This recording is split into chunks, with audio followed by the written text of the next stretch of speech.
মাগুরায় ব্যবসায়ীকে গলা কেটে হত্যা, রক্তমাখা ছুরিসহ যুবক আটক। জুলাই সনদ নিয়ে সুখবর দিলেন আলী রিয়াজ। মাত্র ৩.৫ কোটি টাকায় এত বড় সমাবেশ করেছে জামায়াত, বললেন আমির। এবং সর্বশেষ জানাবো, একনেক সভায় ৮,১৪৯ কোটি ৩৮ লাখ টাকার ১২ প্রকল্প অনুমোদন। শুনছিলেন সংবাদ শিরোনাম, এবারে বিস্তারিত। জুলাই সনদ নিয়ে সুখবর দিলেন আলী রিয়াজ।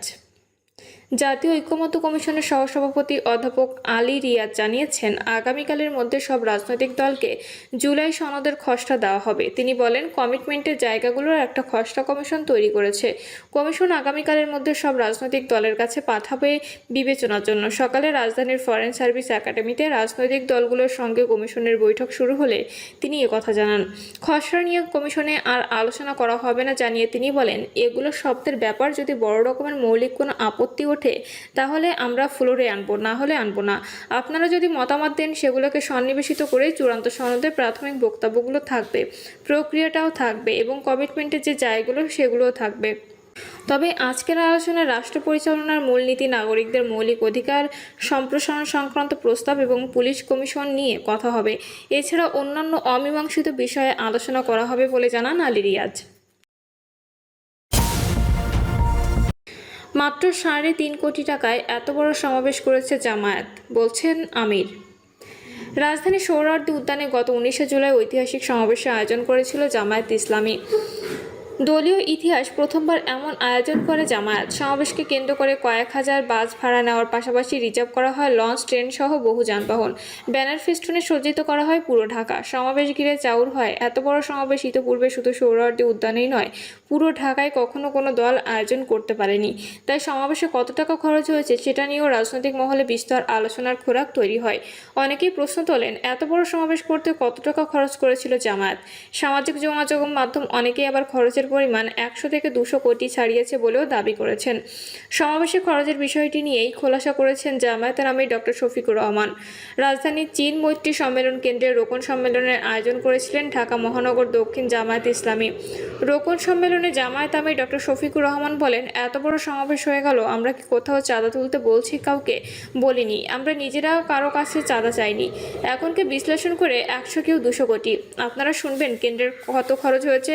অবশ্যই রোকন হিসেবে আপনাদের শোনার অধিকার আছে। এই পরিমাণটা আমার ধারণা ছিল ৩.৫ কোটিতে আটকাতে পারবো, একটু এদিক সেদিক হবে, এটা ৩.৫ কোটি পর্যন্ত পৌঁছাবে, এর বেশি নয়। আলহামদুলিল্লাহ, এখন যার যে বিশ্লেষণ করার করতে থাকুন, তাতে আমাদের আসা যায় না কিছুই। সম্মেলনে জামায়াত আমির বলেন, ৫ই আগস্টের পর বড় বড় ব্যবসায়ীরা আমাদের কাছে টাকার বস্তা নিয়ে আসছে। যারা এতদিন আমাদের নাম সাহায্য করতে পারতো না, সেই ওপেন প্লেসে গালিগালাজ করেছে, কেউ সরাসরি স্বৈরাচারকে সহযোগিতা করেছে, তারাও কেউ কেউ এসেছে। কিন্তু আমরা ওদিকে ফিরেও তাকাইনি ভাই। আমরা ওদিকে তাকাতলে আমাদের রুহানিয়াত ধ্বংস হয়ে যেত। তিনি বলেন, আঠার মতো লেগেছিল কেউ কেউ। ১ কাপ চা খাওয়ার দাওয়াত, পারলাম না বলে ৫ মিনিটের জন্য আসবো ওনার বাসায় চা খেতে পারি, এটাও যখন সাড়া দিতে পারলাম না, তখন বিশাল অঙ্কের প্রস্তাব দিয়ে পাঠিয়ে দিয়েছে। ধৈর্য ধারণ করেছি, আল্লাহকে ভয় করেছি। বিভিন্ন হেলিকপ্টারের মালিক এসে বলেছেন, এখন থেকে যখন লাগবে বলবেন, বলার সঙ্গে সঙ্গে পেয়ে যাবেন। বলছি দেখব। এরপর একই ব্যক্তি আমাকে বলছে যে, আমরা চাই আপনারা আগামী নির্বাচনে জয়ী হন, ইনশাল্লাহ বড় হাতেই দেব, শুধু বললেই পেয়ে যাবেন। তাতেও হ্যাঁ বলিনি, বলছি দেখব।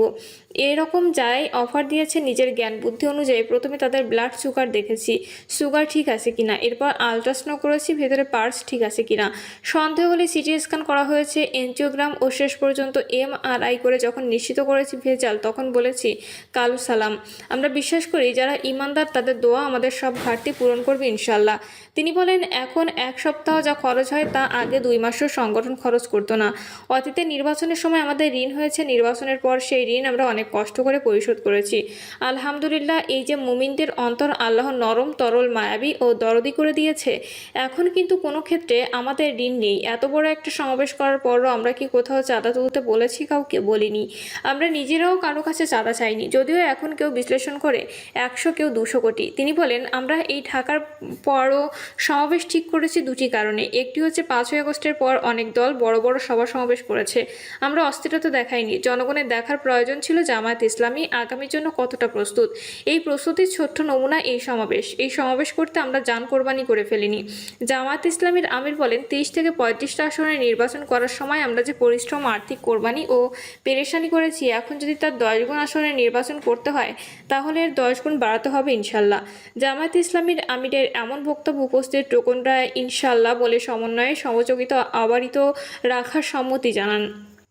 তিনি বলেন, জামায়াতের কোনো নেতাকর্মী চাঁদাবাজি কিংবা সন্ত্রাস করেনি, করবেও না।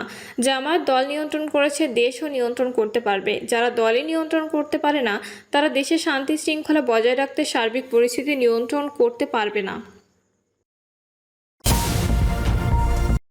একনেক সভায় ৮,১৪৯ কোটি ৩৮ লাখ টাকার 12 প্রকল্প অনুমোদন। জাতীয় অর্থনৈতিক পরিষদের নির্বাহী কমিটি রোববার ৮,১৪৯ কোটি ৩৮ লাখ টাকা ব্যয় সম্বলিত 12টি প্রকল্প অনুমোদন করেছে। একনেকের চেয়ারপারসন প্রধান উপদেষ্টা ডক্টর মোহাম্মদ ইউনূসের সভাপতিত্বে পরিকল্পনা কমিশন চত্বরে NEC সম্মেলন কক্ষে অনুষ্ঠিত একনেক সভায় এ অনুমোদন দেওয়া হয়। অনুমোদিত 12টি প্রকল্পের মধ্যে 6টি নতুন, 4টি সংশোধিত এবং ব্যয় বৃদ্ধি ব্যতি রেখে মেয়াদ বৃদ্ধির 2টি প্রকল্প রয়েছে। পরিকল্পনা উপদেষ্টা ডক্টর ওয়াহিদুদ্দিন মাহমুদ সভা শেষে সাংবাদিকদের ব্রিফ করেন। প্রিয় দর্শক, এই ছিল এখনকার সর্বশেষ সংবাদ। আপডেট সব সংবাদ পেতে চ্যানেলটি সাবস্ক্রাইব করে বেল আইকনটি ক্লিক করে রাখুন।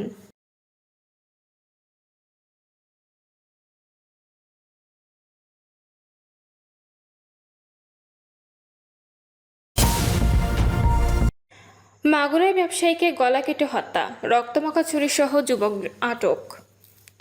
মাগুরা শহরে সুজিত গুহ ভজন নামে এক ব্যবসায়ীকে গলা কেটে হত্যা করা হয়েছে। রাত 11টার দিকে শহরের পশু হাসপাতাল পাড়ার ছায়াপীথি সড়কে এই ঘটনা ঘটে।